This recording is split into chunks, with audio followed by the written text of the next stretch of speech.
to get any change in driver behavior or to improve our safety, we have to have effective change management processes.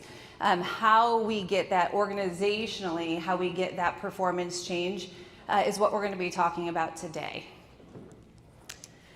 So change in fleet management is constant. We all know this, right? We have new regulations, we have new technologies, safety initiatives, policies, procedures constantly being rolled out.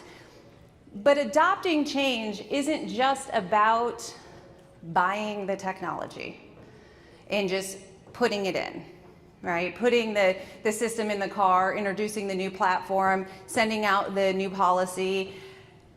It's about helping the people in the workplace embrace those new systems. It becomes a part of their everyday operations and it becomes their day-to-day habit. Okay? So introducing a new system, a technology, an initiative is only going to be as effective as how your employees use it. Okay?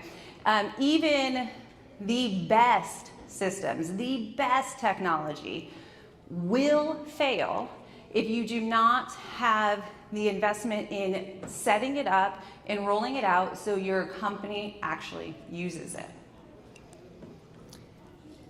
It is extremely common for organizational initiatives to fail.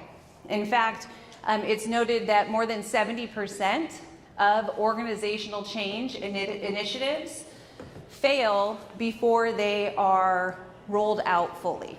Right? And we're going to talk a little bit about why that is and how we can change that and make it more successful so those changes and those initiatives become a part of your day-to-day system.